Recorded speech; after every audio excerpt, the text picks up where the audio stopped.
What's up, guys? Welcome back to the channel. I got a little interesting one for you here. Normally we talk about cars and have fun with cars on this channel, but we're out here today on this piece of property that I bought, and we're going to talk about why I bought it, and we're going to talk about what we're going to do with it.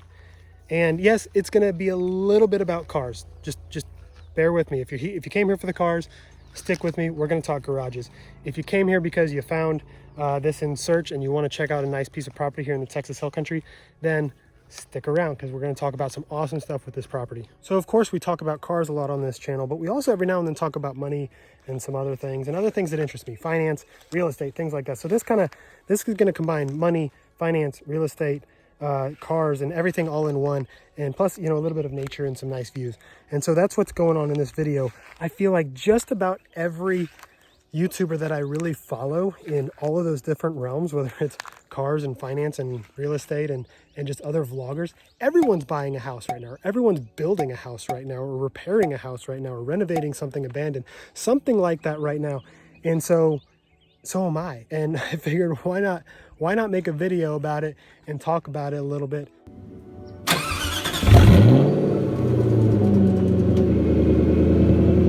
Guardhouse in this neighborhood. So I just get to cruise on by because I'm awesome. So this is the best part of the neighborhood. This is the real reason why we love it out here. You can barely see, probably the camera's not going to do a great job showing it, but these hills on the distance over there, those are some like 20-30 miles away. So this neighborhood that we bought property in, to me, is the nicest neighborhood within 100 miles of San Antonio. It's got lots anywhere from 1 acre all the way up to man, I think it's got one lot that's like 20 or 30 acres, and tons of views, a lot of cool stuff, great amenities and everything like that. Look at the size of some of these houses. They're just absolutely insane. Definitely out of my ballpark. So again, this is why I say we're building the cheapest house in the nicest neighborhood. We're not buying the cheapest house in the nicest neighborhood, but we're gonna build potentially the cheapest house in the nicest neighborhood. And so far it's questionable. So there's some lots in this neighborhood, like the ones on top of that hill right there, which will have, you know, 360-degree views all the way around you for many, many miles. Those lots will go for, you know, between 500,000 and $1 million. These lots like this, those will go for about 200,000 to 300,000. Now this is our street, and our lot costs way less than those, and it's much bigger, and we get that view. This is our property from the street. It doesn't look too special. I mean, you can see a little bit of a view between the trees right there, but let me show you what else we got. All right, guys, we are here. This is our new property, and this is where the next supercar ranch is going to be built. Since I don't have a fancy drone like some of these other YouTubers, I'm going to show some awesome drone pictures of this property that someone else took when it was listed. Here we go.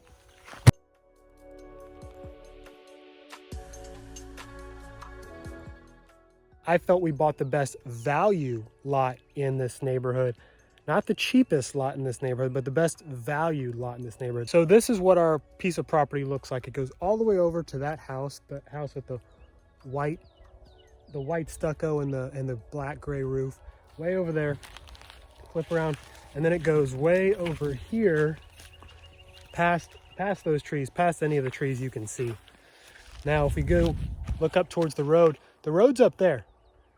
You can't see the road. That's a good thing, because then the road can't see us. And then when you look out this way, geez, look at that view we got going for miles down that hill. Now you'll see right over here, there's a whole bunch of trees. There's a whole bunch of cedar trees. All these cedar trees are going to be knocked out. Done a little bit of clearing out right there just to give us an idea of what this view is going to look like. But we're going to clear out all this cedar. We're going to leave some cedar up at the front of the property to give us some privacy, and then probably a little bit on each side just to give us some privacy. So this lot has 5 acres. It goes all the way down into a creek valley down there. Those houses over there, you can see that is the house behind our lot, and it is really far away. Tons of privacy in both ways, plus we get a nice view going that direction. So I told you this video wouldn't be completely not about cars, because one thing we get to talk about is the garage for this place. So there's a lot of flat area right here. We probably would plan on the driveway coming in on that side over there and then coming back around. The front of the house will be over here.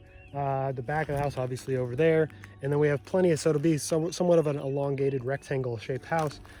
And so on this side of the house, we probably plan on having a 2 to 3 car garage coming in, side entry over here.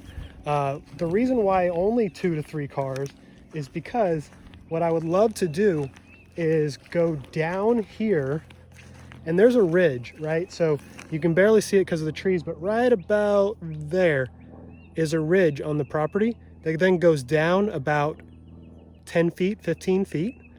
So what I want to do is I want to build straight out, have a driveway coming around here, down, and then have an underground bat cave. That's right, I would like to build, it won't be huge, it won't be, you know, really fancy or anything like that, but I want to build a bat cave that can store, I don't know, 6 cars maybe, somewhat comfortably. I don't want it to, it doesn't need to be huge, it doesn't mean, but the idea is that with this ridge right here, which I walked over here so you could see the elevation change, it's probably gonna be really hard to see on camera, but if the house is going to go straight flat here and then it's going to go flat across there, we'll take that tree out obviously, and the roof line for the bat cave will be right there, and it'll be the foundation for the house, so it'll come out there.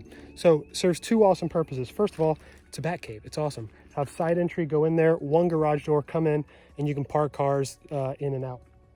But also what it's going to do is provide a deck.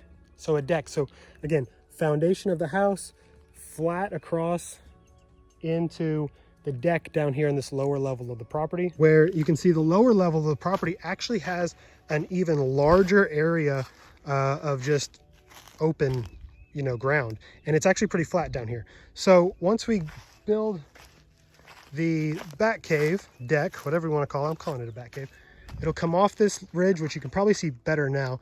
Come straight off the ridge and then to over here, and obviously straight down there. So the foundation of the house will end, then it'll come up there, and then the bat cave will end somewhere around here. So now we have, you know, between about maybe right here and over there, we'll excavate this to square it off clearly as our bat cave. So we can pull a car in this way, park it in that way, park it in that way, maybe like 6 cars. And then since it has a deck, that'll just be an awesome deck for the house coming off, where we can then watch the beautiful sunsets in our view. All these trees, again, we're going to knock out most of these trees and then probably plow this land out to be much smoother so we can have an awesome yard for our kids and things like that. Of course, coming off the bat cave also would be cool if we had like an infinity edge pool or something like that. So you had house, bat cave, infinity edge pool, and then the deck on top of the bat cave would be the deck for the pool. So that's my plan. Here's the thing though, that plan is super expensive. So if we're going to do stuff like that, we're gonna have to find ways to do it on the cheap. Again, it's not gonna be a fancy bat cave if we do the bat cave, because it'll probably just be concrete walls and lights, and that's about it. And then maybe over time we might, you know, decorate it and make it look nicer, like a cool garage, but it'll probably just be like a car storage area underneath it. But it kind of needs to be, right? We need to have an area where we can put the GTs, where we can put the Corvette, where we can put some of those cars that I don't drive every day, and they're not cluttering up the garage. I mean, right now at our house, we have a 3-car garage. It really only fits 2 cars because 3 is A, crazy tight, B, then we can't get a lawnmower or anything else in that garage. So really it holds 2 cars. One right now is my Corvette, and then the other is my wife's car. I got to park outside. My truck's outside. And so if I'm going to have multiple cars out here, I want my daily driver to be in the garage, my wife's daily driver to be in the garage, and then everything else is in the bat cave. I told you guys it would be about cars as well as real estate and finance. So again, this is all flat area here. This is all very, very flat, which is amazing. We don't plan on actually building our house down in this area, even though it is really flat and really awesome, because we want this to be a yard for the kids, right? And the dogs and just everything else. Maybe build a go-kart track or something crazy out here. But we also want to take advantage of that view. that view here, even if we clear out these cedars, that view is not as great as it is up the hill a little bit. Check this out. There is actually a natural spring coming out of the rock right there on the property. It does, you know, obviously fill this little pool. The pool's only like 4 inches deep, but it fills that pool. It never empties. Every time we've been out here, there's always been water there, no matter how often it's rained. So that is really, really cool. And then what I'm gonna do is I'm gonna take you back to the back of the property and show you what's back there.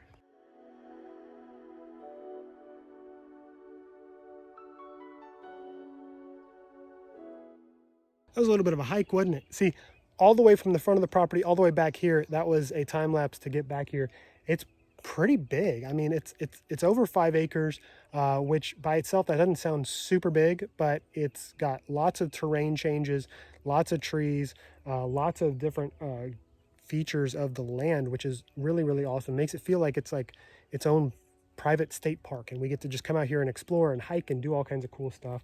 And this is one of the cooler parts of the property. There's a house right over there. Those guys are technically the property right behind our house, but they're really far away. We'll never be able to see their house from our house. They'll never be able to see our house from their house. There's a house again over there with a red roof. That one we can see from where we're going to build the house. And so we can see them, they can maybe see us, but they're like a quarter mile away. So I'm not too worried about any privacy problems there. So here we are walking back up towards the property. So there's a big oak tree right here, another big oak there, another one there, another couple of little ones under there. So clear out all this underbrush cedar. The house is gonna sit right there. That's the plan anyway. So if the house sits right there, I think it'll be a really cool presentation with this all flattened out and cleared of all this cedar, and this will be the nice yard space. Also, when you're getting property like this, you find artifacts. I have no idea how long these have been here. We found them hanging on that oak tree last time we were here. So a couple of really nice buckheads that were probably left out to dry out, and Lord knows how many years ago they were put up there. All right, so you've been hearing me say a few times here about value, about buying value in this piece of property, and not necessarily the cheapest piece of property in the neighborhood or cheapest piece of property in any neighborhood.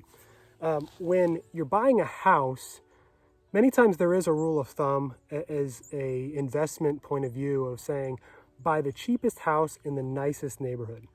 Now, in the house we currently own and we currently live in, we've lived there for 3 years. That house was the cheapest and ugliest house in a really, really nice neighborhood. Our house cost 3 years ago less than half of the cheapest house sold in that neighborhood in the last year. So that gives you an idea of us buying the cheapest house in the nicest neighborhood. We knew that house wouldn't be something we'd stay in for more than 2, 3, 4, 5 years, because this is our plan: buy a piece of property, build our dream house.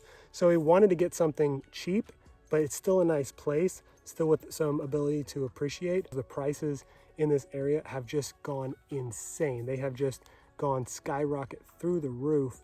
And I mean, the house, it has appreciated with that. So the reason why when you're buying a lot, you shouldn't necessarily go for the cheapest lot in the neighborhood is because many times it's cheap for a reason.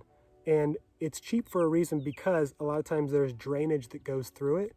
Maybe there's a drainage ditch that goes through the side of it, or maybe even right through the middle, or there's some other type of area where it might be in a flood zone.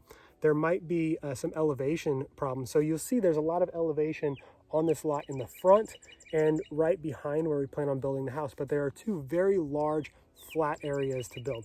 This one right here, which we plan on building on, and then the one down below that ridge, which is where we plan on putting the yard. But if it comes down to it and we want to build a house that won't fit out here, we could build down there, but we just won't get the view down there that we will up here. A lot of times when you buy a lot that has some elevation issues and not a good solid flat area, then you're gonna have to spend a lot of money on foundation, excavation, other types of engineering to make that house actually be able to sit on that piece of land and be affordable. It is way more expensive than just, you know, buying a little bit more expensive property that has a nice flat area. So this lot has a flat area. This lot has a lot of privacy, 5+ acres. It has a view for miles, but you do want to also find a way where you can financially now build the house that still is potentially the cheapest or most affordable house in the neighborhood. This house right next door to us, it's still at least a football field away from where we're going to build. But this house over here is probably worth about $1.5 million, possibly more. And on this side, the next 3 lots, no one has built on them yet. The lot right next to us, it's another 5 acres. I really want to buy it. So we ended up coming across this lot because the people that own it live in another state. That's pretty common for this neighborhood and some other neighborhoods like it, where someone will say, hey, I want to build my retirement home in the Texas Hill Country, and I wanted to have this nice view and be pretty, and one day in many, many years, I'll retire and I'll move there. And then it never happened. So that's sort of what happened with the people that own this lot. Again, it has all the features we're looking for. It has, number one was the view and the privacy. It has those things. Also has a flat area to build on, so we don't have to worry about any costs associated with that. It faces west, which I wanted because we've always loved to have a nice view of the sunset every day. All of these features make this piece of property an incredible value. So what are we wanting to build on this piece of property right here to take advantage of this amazing view and amazing sunset every night?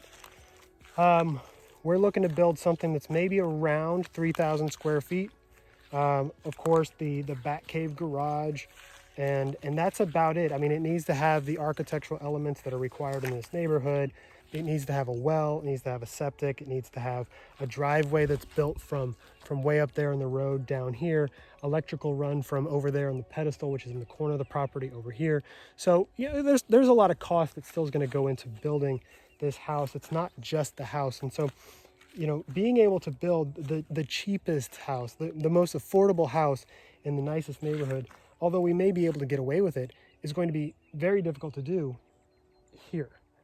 But we fell in love with this piece of property so much that we're going to figure out how to do it. And we're going to wait if we need to wait, because right now lumber prices are crazy, labor prices are crazy. Anything that involves real estate is absolutely insanely expensive. The cost to build this house now is probably about 20% higher than it was maybe 2 years ago. So we're in a little bit of bubble, somewhat due to the pandemic and supply chain issues. But I don't think the cost of labor is going to go down. I don't think that the cost of a lot of other things are going to go down. So the cost of building a house might get slightly cheaper, but might not get as cheap as it was 3-4 years ago, which is kind of a bummer because it's really, really gone up a lot. Still to be determined on when we build something, but I want to keep you guys informed along the way because I think it's going to be a pretty awesome journey. Here is the sunset view I talked about. Over there, you can see, so we're going to take out this cedar right here, over there, and a little bit on that ridge right below. So we'll have a much, much wider open view. That hill though, way over there, is like 8 miles away.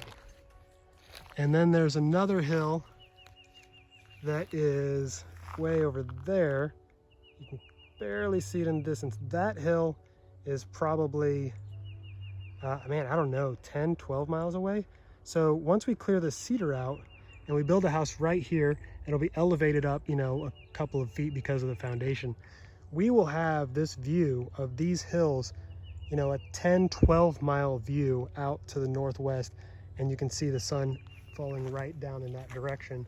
On this side, it's impossible to see because of all the trees, but on this side, once we get these trees down, you can see a little bit of a view through there. But these trees are blocking an awesome view going that direction down towards the river valley. If you get rid of all of these trees right here and we build our house right here again, you will have a nice panoramic view that goes all the way across there, all the way over there to those 12-mile away mountains and the beautiful sunset. Again, we did not buy the cheapest lot in the neighborhood. We did not buy the cheapest lot that was for sale at the time. We did not even buy the cheapest lot that was for sale if you looked at a price per acre. But we found an incredible value that there was no other lot priced anywhere near this, especially anywhere near this per acre. There was no lot anywhere near that price that had all these features, that had a flat build area, that had that view, that had that privacy, that had all of these features, that had no neighbors on this side for like I don't know, quarter mile, had, okay, there's a neighbor, but $1.5 million house next door, which might help our property value a little bit. So in the end, guys, here's what I need from you. If you're a builder, like you're a custom home builder, or you know someone who is, and I'm not talking about like some guy who does roofing and or you work for someone that does a little bit of construction. I mean, you own a custom home building company and you're in South Central Texas. So between San Antonio and Austin, and you want to potentially check it out and build what I'm talking about. I would love to hear from you. So feel free to leave a comment down below. If you know somebody, you want to recommend somebody, leave a comment down below. I'm in the market now just kind of looking at who I want to contact to be a builder. I've got a few in mind, but I haven't actually built a relationship with anybody yet. I hope you guys enjoyed this video. If you did, give me a like, subscribe, hit the bell, all that fun stuff. I hope that you guys enjoyed this video enough to want to check out another one later. I plan on updating you guys along the way and maybe sprinkling a few other things into my channel that aren't just car related. We maybe have some things that have a car hint to them, but some other things that are going on in my life, not just talking about the Corvettes and the Ford GTs and stuff like that. So hopefully you guys like that as well. All right, guys, I really hope you like this video. And until next time, guys, adios.